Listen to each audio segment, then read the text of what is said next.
Hello friends, आप देख रहे हैं हमारा यूट्यूब चैनल कॉलेज एजुकेशन। और एग्जाम की दृष्टि से वेरी इंपॉर्टेंट टॉपिक लेके आया हूँ, लोकतंत्र के गुण और दोष। ठीक है, चलिए टॉपिक की शुरुआत करते हैं। पहला गुण है लोक हितकारी।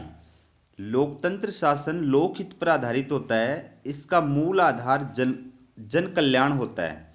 इसमें सरकार का निर्माण जनता के जनादेश द्वारा होता है।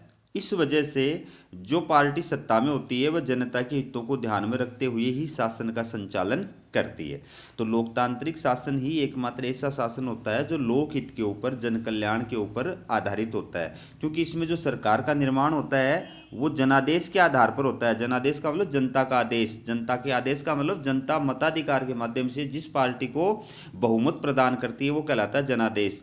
तो जो भी पार्टी सत्ता में होती है वो जनता के आदेश से, जनादेश से सत्ता प्राप्त करती है। इस वजह से सत्ता में बने रहने के लिए और सत्ता प्राप्त करने के लिए उसको ऐसे कार्य करने पड़ते हैं जो जनता के लिए हितकारी होते हैं, कल्याणकारी होते हैं। अगला क्वेश्चन देख, अगला पॉइंट है, अगला गुण है व्यक्तित्व का विकास। लोकतंत्र शासन जनता का शासन होता है। इसमें संप्रभुता का वास जनता में होता है। इस वजह से इस शासन में व्यक्ति के अधिकार और स्वतंत्रताओं को विशेष महत्व दिया जाता है। व्यक्तियों की उपेक्षा कर कोई भी पार्टी सत्ता प्राप्त नहीं कर सकती है और न ही लंबे समय तक सत्ता में रह सकती है। अतः इस शासन में जनता के व्यक्तित्व का पूर्ण विकास होता है। तो लोकतांत्रिक शासन का ये गुण है कि इसमें व्यक्तित्व का पूर्ण विकास होता है। व्यक्ति को अपने व्यक्तित्व का विकास करने के लिए जो आवश्यक परिस्थितियां चाहिए वो इसी शासन में उपलब्ध होती हैं। उसको अधिकार प्राप्त होते हैं, उसको स्वतंत्रताएं प्राप्त होती हैं और उसका मूल्य होता है। मतलब हर राजनीतिक पार्टी व्यक्ति के हित की बात करती है, व्यक्ति के कल्याण की बात करती है, व्यक्ति के अधिकार और स्वतंत्रताओं की बात करती है, व्यक्ति के विकास की बात करती है। तो ऐसी परिस्थितियों में व्यक्ति को अपने व्यक्तित्व का विकास करने का पूर्ण अवसर प्राप्त होता है। लोकतंत्र का अगला गुण है सार्वजनिक शिक्षण। लोकतांत्रिक शासन में जनता सार्वजनिक समस्याओं पर विचार करती है और विभिन्न मुद्दों पर अपनी राय प्रकट करती है। इसके साथ ही पार्टियों द्वारा जनता को विभिन्न राजनीतिक गतिविधियों में भाग लेने के लिए प्रोत्साहित किया जाता है और स्थानीय स्वशासन संस्थाओं के माध्यम से जनता को अपने स्थानीय प्रशासन संचालन का ज्ञान प्राप्त होता है। तो ये एक विद्वान है गेटेल, इनका कोटेशन है, लोकतंत्र नागरिकता की शिक्षा प्रदान करने वाला स्कूल है। दोस्तों, आपको पॉइंट याद करने हैं, कोटेशन ही रट लेना है। पॉइंट और कोटेशन को पूरी तरह से रट लेना है और वर्णन जो है वो अपने दिमाग से, अपने विवेक से लिख देना है। ठीक है, वर्णन कभी रटा नहीं जाता है, पॉइंट और कोटेशन रटे जाते हैं। वर्णन को अपने विवेक से जैसा लिखना चाहो वैसा लिख सकते हो। ठीक है, तो लोकतांत्रिक शासन में सार्वजनिक शिक्षण प्राप्त होता है क्योंकि जनता जो होती है वो सार्वजनिक समस्याओं पर अपने विचार कर सकती है, राष्ट्रीय और अंतर्राष्ट्रीय मुद्दों पर अपने विचार प्रकट कर सकती है, विभिन्न मुद्दों पर अपने विचार व्यक्त कर सकती है। इसके अलावा उसको राजनीतिक गतिविधियों में भाग लेने का पूरा अवसर मिलता है।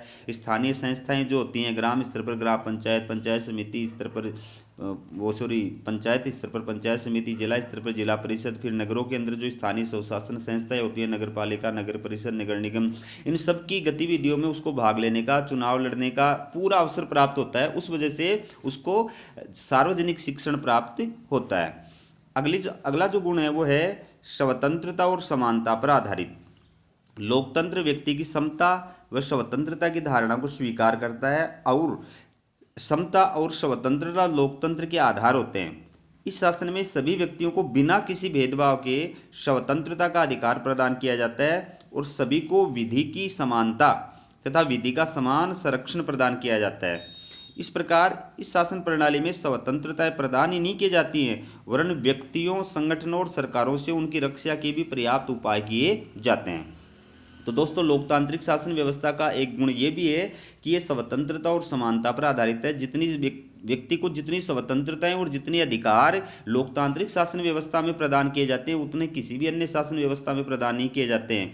न केवल अधिकार और स्वतंत्रताएं प्रदान किए जाते हैं बल्कि संविधान के माध्यम से ऐसे उपाय भी किए जाते हैं कि जिन उपायों का प्रयोग करके नागरिक अपने अधिकार और स्वतंत्रताओं की हनन होने से रक्षा कर सकते हैं। वो राज्य के विरुद्ध भी न्यायालय के अंदर केस दायर कर सकते हैं अगर उनके अधिकार और स्वतंत्रताओं का हनन होता है। फिर सर्वाधिक कार्यकुशल शासन। देखिए, लोकतंत्र किसी भी अन्य शासन की तुलना में सबसे अधिक कार्यकुशल शासन प्रणाली माना जाता है क्योंकि यह जनता का शासन है और इसे जनता के प्रति ही उत्तरदायी रहना पड़ता है। तो ये विद्वान है गार्डनर, इनका कोटेशन देखिए, लोकप्रिय निर्वाचन, लोकप्रिय नियंत्रण और लोकप्रिय उत्तरदायित्व की व्यवस्था के कारण दूसरे किसी भी शासन की अपेक्षा ये शासन अधिक कार्यकुशल होता है। तो लोकतांत्रिक शासन सर्वाधिक कार्यकुशल शासन होता है। क्यों? पहली बात तो इसमें लोकप्रिय निर्वाचन होता है। लोकप्रिय निर्वाचन का मतलब सरकार का निर्माण जो है वो जनता के द्वारा मताधिकार के माध्यम से किया जाता है। फिर होता है लोकप्रिय नियंत्रण, मतलब इसके जनता का नियंत्रण होता है। जनता भी सरकार के गलत कार्यों की आलोचना कर सकती है, आंदोलन कर सकती है, ठीक है, जनता का विरोध कर सकती है। प्लस जनता द्वारा चुने गए जो प्रतिनिधि है वो भी संसद के अंदर और संसद के बाहर जो है सरकार की गलत नीतियों का, कार्यों का विरोध करते हैं। और लोकप्रिय उत्तरदायित्व है कि जनता के प्रति सरकार को उत्तरदायी रहना पड़ता है। अगर सरकार 5 साल की अवधि के दौरान अच्छा कार्य नहीं करती है तो 5 साल बाद में आने वाले चुनाव में जनता उसको क्या कर सकती है? परास्त कर सकती है। अगला गुण है मनोविज्ञान के अनुकूल। देखिए लोकतंत्र शासन मनोविज्ञान के अनुकूल है तथा यह मानव मस्तिष्क पर अच्छा प्रभाव डालता है। एक और मताधिकार और सरकार की सार्वजनिक आलोचना के अधिकार के कारण जनता को मानसिक सुकून मिलता है, तो दूसरी ओर वह चाहे तो स्वयं भी चुनाव लड़ सकता है और सत्ता तक पहुंच सकता है। तो मनुष्य की जो साइकोलॉजी होती है उसके अनुकूल है। साइकोलॉजी कैसी होती है मनुष्य की? हर आदमी जो है हर आदमी का अपना ईगो होता है और वो अपने ईगो को संतुष्ट करना चाहता है कि वो चाहता है कि मेरे को बड़े बड़े लोग पूछें। तो जब चुनाव होते हैं तो आपको पता है कि राजनीतिक पार्टी के बड़े बड़े नेता जनता के दरवाजे पे जाते हैं, उनसे वोट की भीख मांगते हैं, तो उससे उनका ईगो संतुष्ट होता है। इसके अलावा वो ये भी चाहे कि भाई मैं भी मतलब सरपंच का चुनाव लड़ूं, एमएलए एमपी का चुनाव लड़ूं, तो वो ये चुनाव भी लड़ सकता है। तो वो ये उसके दिमाग में ये नहीं रहता है कि भाई ये तो बड़ा आदमी है, वो चाहे तो खुद भी बड़ा आदमी बन सकता है चुनाव लड़ करके। फिर है देशभक्ति का स्रोत। लोकतंत्र देशभक्ति की भावना का भी विकास करता है क्योंकि इसमें नीतियों का निर्धारण और शासन का संचालन जनता की इच्छा अनुसार किया जाता है और शासन जनता के प्रति उत्तरदायी होता है। इससे जनता में राष्ट्र के प्रति प्रेम और अपनत्व की भावना का विकास होता है। ये विद्वान है जेएस मील, इनका कोटेशन देखिए, लोकतंत्र देशभक्ति की भावना को बढ़ाता है। दोस्तों पॉलिटिकल साइंस में ये कोटेशन बहुत जरूरी है। अगर आप कोटेशन लिख देते हैं तो फिर वर्णन में फाँप भी मारी है नहीं तो कोई दिक्कत वाली बात नहीं, कोई नहीं पढ़ता वर्णन। अगला जो एग्जामिनर होता है वो पॉइंट देखता है, कोटेशन देखता है। आपने कोटेशन सही लिखा है, पॉइंट सही लिखा है, तो इसका मतलब वो आपको पूरे नंबर देता है, ठीक है। तो लोकतांत्रिक शासन व्यवस्था में जनता के अंदर देशभक्ति की भावना का विकास होता है क्योंकि इसमें शासन जो होता है वो जनता द्वारा चुना हुआ होता है, इसलिए वो देश के साथ जुड़ती है, देश के प्रति उसके मन में प्रेम और सम्मान की भावना पैदा होती है। अगला देखिए गुण है क्रांति से सुरक्षा। लोकतंत्र शासन हिंसक क्रांति तथा विद्रोह से सुरक्षित रहता है क्योंकि इसमें सरकार का निर्माण जनता के जनादेश से होता है और जनता ईवीएम के माध्यम से क्रांति कर सरकार को पद से हटा सकती है। तो देखो क्रांति वहाँ होती है जहाँ पर सरकार मनमाने तरीके से शासन करती है, अत्याचारपूर्ण व्यवहार करती है और जनता ऐसी सरकार को बदलने का जनता के पास में और कोई ऑप्शन नहीं होता है, तो जनता विद्रोह और क्रांति के माध्यम से ऐसी सरकारों को बदल देती है। लेकिन लोकतांत्रिक शासन व्यवस्था में जनता क्रांति नहीं करती है। क्यों नहीं करती है? कि एक पहली बात तो ये कि जनता के पास में हर 5 साल बाद में ये अवसर होता है कि वो ईवीएम का बटन दबा करके और जो अत्याचारी शासन है उसको बदल सकता है, तो वहाँ पर क्रांति करने की आवश्यकता नहीं है। इसके अलावा अगर बीच के अंदर सरकार गलत कार्य करे तो जनता सड़क पर उतर करके सरकार की गलत कार्यों और नीतियों का विरोध करके भी उसको सही रास्ते पर ला सकती है। अगला गुण है विश्व शांति का समर्थक। देखिए लोकतंत्र शासन प्रेम और शांति में विश्वास रखता है। इसके अलावा प्रजातंत्र सदैव अंतर्राष्ट्रीय संस्थाओं तथा समझौतों में विश्वास रखता है। ये विभिन्न अंतर्राष्ट्रीय विवादों का समाधान, पंचनिर्णय, शांतिपूर्ण वार्ता और शांतिपूर्ण तरीके से समाधान करने पर बल देता है। तो लोकतांत्रिक शासन का ये भी गुण है कि ये विश्व शांति का समर्थक है। ये अंतर्राष्ट्रीय शांति और सहयोग के अंदर विश्वास करता है। ये चाहता है कि दुनिया के देशों के बीच में जो विवाद है उन विवादों का युद्ध के जरिए, सैनिक ताकत के जरिए समाधान नहीं होना चाहिए, बल्कि वार्तालाप के जरिए, बातचीत के जरिए, पंचनिर्णय के जरिए, मध्यस्थता के जरिए उनका और समाधान किया जाना चाहिए। अगला है विज्ञान की उन्नति में सहायक। वैज्ञानिक खोज एवं उन्नति के लिए व्यक्ति को देश और समाज में स्वतंत्र वातावरण मिलना बहुत आवश्यक है। ये सब कुछ प्रजातंत्र में ही मिल सकता है। तो दोस्तों विज्ञान की उन्नति भी प्रजातांत्रिक शासन व्यवस्था में ही पॉसिबल है, क्योंकि डेमोक्रेसी एक ऐसी शासन व्यवस्था है जिसमें स्वतंत्रता का अधिकार व्यक्ति को पूरी तरह से प्राप्त होता है। और आपको पता है कि विज्ञान की उन्नति जो है, वैज्ञानिक खोज जो है, वो उन्मुक्त वातावरण में, खुले वातावरण में ही पॉसिबल होती है। लोकतंत्र में खुला वातावरण पब्लिक को उपलब्ध होता है। अन्य जो गुण है वो देखिए, नागरिकों का नैतिक विकास। इस शासन व्यवस्था में नागरिकों का नैतिक विकास होता है, क्योंकि इसमें दया है, प्रेम है, सहयोग है, एक दूसरे के साथ आपसी भाईचारा है, इस पर राष्ट्र प्रेम है। ये जो चीज़ें हैं वो लोकतांत्रिक शासन व्यवस्था में ही पाई जाती हैं।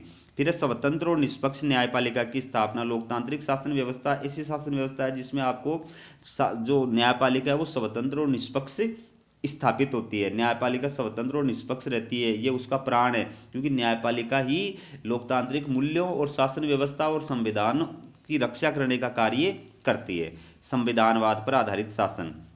संविधानवाद का मतलब क्या होता है? संवैधानिक मूल्यों और संवैधानिक परंपराओं के अनुसार शासन का संचालन करना। ठीक है, तो लोकतांत्रिक शासन एक ऐसा शासन है जो संविधान के अकॉर्डिंग चलता है, मनमाने तरीके से नहीं चलता है, नियम और कानून और संविधान के अकॉर्डिंग चलता है। और जनता भी संवैधानिक मूल्यों को और मान्यताओं को महत्व प्रदान करती है और उनका विरोध करने वाली सरकारों को सहन नहीं करती है। अब देखिए लोकतंत्र के दोष। पहला है अयोग्यों का शासन। देखिए प्रजातंत्र शासन को अयोग्यों का शासन माना जाता है, क्योंकि इस शासन में गुण और योग्यता की अपेक्षा संख्या पर अधिक जोर दिया जाता है, परंतु प्रत्येक व्यक्ति में राजनीतिक समस्याओं को समझने की योग्यता नहीं होती है। प्लेटो का मत था कि शासन संचालन एक कला है और केवल ज्ञानी व्यक्ति को ही शासक बनना चाहिए। इसी प्रकार अरस्तु का विचार था कि केवल कुछ लोगों में ही शासन करने की क्षमता रहती है। इसके विपरीत लोकतंत्र योग्यता की उपेक्षा करता है। फिर आगे देखिए, आलोचकों का कहना है कि इस शासन प्रणाली में वोटों को तोला नहीं जाता बल्कि गिना जाता है। इसमें अयोग्य व्यक्तियों का बहुमत योग्य व्यक्तियों के अल्प मत पर शासन करता है। ये कोटेशन एक प्रोफेसर हर्नसा। देखिए लोकतंत्र के नेताओं की स्थिति उन स्कूल मास्टरों जैसी होती है जिनकी नियुक्ति विद्यार्थियों की इच्छा से की जाती है और जिन्हें विद्यार्थियों की इच्छा से ही हटाया भी जा सकता है। तो आप इस कोटेशन के आधार पर अनुमान लगा सकते हैं कि लोकतांत्रिक शासन कैसा शासन होता है। मास्टर ज़्यादा समझदार होता है कि विद्यार्थी ज़्यादा समझदार होता है, लेकिन मास्टर को रखना है घटाना है इसका निर्णय विद्यार्थी करता है। विद्यार्थी चाहता है तो ही वो जो है इस टीचर जो है वो स्कूल में रखा जाता है। कहने का मतलब इसमें संख्या गिनी जाती है, जिसके पक्ष में ज़्यादा वोट पड़ते हैं वो पार्टी जो वो सत्ता में आ जाती है। अब संख्या तो किन की होती है? मूर्खों की होती है संख्या। योग्य व्यक्तियों की कभी संख्या नहीं होती। योग्य व्यक्ति तो अपवाद होते हैं, वो तो एक आध ही मिलते हैं, बाकी अयोग्य व्यक्तियों की संख्या ज़्यादा होती है। फिर है भीड़ तंत्र। देखिए लोकतंत्र के विरोधी ये तर्क देते हैं कि आम जनता प्राय अनपढ़, जाहिल और गैर जिम्मेदार होती है। लोकतंत्र में उनके मत को अहमियत देने से भीड़ तंत्र को बढ़ावा मिलता है। परिणाम ये होता है कि गुणवत्ता की जगह परिणाम को महत्व दिया जाता है। तो लोकतंत्र शासन की इस आधार पर आलोचना की जाती है कि ये भीड़ तंत्र है, मतलब भीड़ का शासन है। भीड़ मूर्खों की होती है भाई। भीड़ का मतलब बहुमत, जिस पार्टी को बहुमत मिलता है वो सत्ता में आती है। अब वो बहुमत जो है किन का होता है? अयोग्य लोगों का, अनपढ़ लोगों का, गैर जिम्मेदार लोगों का होता है, जिनको जाति के नाम पे, धर्म के नाम पे, भाषा के नाम पे, क्षेत्र के नाम पे पार्टियां, नेता जो है वो बरगला देते हैं और वो बस उनकी तरफ झुक जाते हैं। उनमें वो अपने विवेक और दिमाग का प्रयोग नहीं करते, क्योंकि वो ज्ञानी नहीं होते, उनकी इतनी समझ नहीं होती है। अगला है धनवानों का शासन। लोकतंत्र एक खर्चीली व्यवस्था है। इसमें चुनाव लड़ने के लिए पानी की तरह पैसा बहाना पड़ता है। इस कारण इसमें चुनाव लड़ना उन्हीं लोगों के बस की बात होती है जो धनी और साधन संपन्न होते हैं। जब धनिक लोग ही विधायिका और कार्यपालिका के लिए निर्वाचित होते हैं तो वे विधि निर्माण और प्रशासन संचालन में भी धनिक वर्ग के हितों का ही ध्यान रखते हैं। तो कहने को तो लोकतंत्र जनता का शासन होता है, लेकिन आप समझ सकते हैं कि एक आम आदमी क्या चुनाव लड़ सकता है? एमएलए एमपी का चुनाव तो लड़ना दूर की बात है, एक आम आदमी सरपंच का चुनाव भी नहीं लड़ सकता। उसके लिए भी उसके पास में कम से कम 5-4 करोड़ रुपए हो तो वो सरपंच का चुनाव लड़ सकता है। अगला देखिए दोष इसका, उग्र दलबंदी। लोकतांत्रिक शासन व्यवस्था में उग्र दलबंदी पाई जाती है। राजनीतिक दल सत्ता प्राप्त करने के लिए अन्य दलों के विरुद्ध निम्न स्तर की बातें प्रचारित करते हैं जो प्राय झूठी होती हैं। इसके अतिरिक्त राजनीतिक दल किसी भी मुद्दे पर देश हित के स्थान पर दल हित के स्थान पर विचार करते हैं। तो देखिए राजनीतिक इस लोकतांत्रिक शासन व्यवस्था में दलबंदी जो होती है वो बहुत उग्र होती है कि हर पार्टी जो होती है वो केवल अपने पार्टी की भलाई के आधार पर ही किसी मुद्दे पर अपने विचार व्यक्त करती है, उसको देश हित से कोई मतलब नहीं होता है। फॉर एग्जाम्पल अगर भारत के आधार पर देखो आप कि आज कांग्रेस विपक्ष में है तो कांग्रेस बीजेपी की उन नीतियों का विरोध कर रही है, जब वो खुद सत्ता में थी तो वो नीतियां अपना रही थी। आज बीजेपी जो है सत्ता में है तो वो उस वक्त जिन कांग्रेस की नीतियों का विरोध कर रही थी आज वही नीतियां वो अपना रही है। तो विपक्ष में होते हैं तो उनका सुर जो होता है वो अलग होता है, और सत्ता में आते ही उनका सुर जो होता है वो चेंज हो जाता है। अगला दोष है पेशेवर राजनीतिज्ञों का बाहुल्य। देखिए लोकतंत्रीय शासन में अधिकांश लोग राजनीति को अपना पेशा बना लेते हैं और जैसे भी संभव हो वो अपने पद से चिपके रहने का प्रयास करते हैं। वे अपनी भाषण शक्ति से जनता को प्रभावित कर निर्वाचित हो जाते हैं, परंतु उनमें इतनी योग्यता नहीं होती कि वे देश की उन्नति के लिए रचनात्मक कार्य कर सके। इससे न केवल लोकहित को नुकसान होता है बल्कि युवाओं को भी राजनीति में आगे बढ़ने का मौका नहीं मिल पाता है। तो देखिए लोकतंत्र शासन जो है वो व्यवसायिक राजनीतिज्ञों का मतलब उसके अंदर बाहुल्य हो जाता है, मतलब ऐसे लोग जो राजनीति में पीढ़ियों से चुनाव लड़ते आ रहे हैं, ठीक है ना। तो बाकी जो लोग हैं उनको आगे बढ़ने का कोई अवसर ही नहीं मिलता है, वही 5-5 7-7 बार चुनाव लड़ते रहते हैं, जीतते रहते हैं, वो मर जाते हैं, उनके बेटे या बहू को जो है वो चुनाव टिकट दे दिया जाता है और इस प्रकार से वो चलता रहता है। तो कहने का लोकतंत्र जनता का शासन है, लेकिन वो जनता का शासन नहीं होकर के कुछ गिने चुने परिवारों का शासन बन करके रह जाता है। फिर है भ्रष्ट नेतृत्व। अगला है भ्रष्ट नेतृत्व। देखिए आम आदमी का राजनीतिक विवेक बहुत निम्न स्तर का होता है, साथ ही उसमें राजनीतिक उदासीनता की प्रवृत्ति पाई जाती है। इसलिए लोकतंत्र में भाषण देने में माहिर नेता जनता की भावनाओं से जुड़े मुद्दों को उठाकर चुनाव में उनके वोट प्राप्त कर लेते हैं और सत्ता प्राप्त करने के बाद भी भाषणबाजी और नारेबाजी की आड़ में अपने स्वार्थों को महत्व देते हैं। तो लोकतंत्र शासन में नेता जो होते हैं वो भ्रष्ट होते हैं। कोई भी XYZ अपवाद अलग होता है, बाकी सभी नेता जो होते हैं भ्रष्ट होते हैं, क्योंकि आपको पता है कि चुनाव लड़ने के लिए करोड़ों रुपए खर्च होते हैं, वो उनके पास कहाँ से आते हैं? ईमानदारी से कमा करके, तनख्वाह से प्राप्त करके कोई भी आदमी लाखों करोड़ों रुपए जो है वो नहीं कमा सकता है। तो इसका मतलब है भ्रष्टाचार तो वो करते ही हैं, लेकिन वो भ्रष्टाचार को इस प्रकार से ढक देते हैं, बयान चुनाव के अंदर भाषण और बयान इस प्रकार से देते हैं कि पब्लिक उनके बयान सुन करके ताली बजाती है और खुश हो जाती है और उनको वोट दे देती है। अगला है मतदाताओं की उदासीनता। देखिए लोकतंत्र का एक दोष ये है कि इसमें मतदाताओं में अपने दायित्वों के प्रति उदासीनता पाई जाती है। आम चुनाव में मतदान करने वाले व्यक्तियों का प्रतिशत बहुत कम होता है। इस राजनीतिक उदासीनता के परिणाम स्वरूप सत्ता ऐसे लोगों के हाथों में पहुंच जाती है जो मतदाताओं को बहकाने में सफल होते हैं। तो इसमें क्या होता है, मतदाताओं की उदासीनता पाई जाती है कि आप देखते हैं कि चुनाव के अंदर वोटिंग का जो प्रतिशत होता है वो पिछले 10-15-20 वर्षों में तो बढ़ गया है। आज तो 65-60 के लगभग वोटिंग होती है, लेकिन उसके पहले जो था वो 50 से 55 या उससे नीचे वोटिंग होती थी। तो इसका मतलब ये लोकतंत्र शासन नहीं कह सकते हैं, जहाँ पर वो बहुमत का दावा करते हैं लेकिन बहुमत तो जो है वो तो वोट डालने ही नहीं जाता है। फिर है अगला दोष बहुमत की तानाशाही।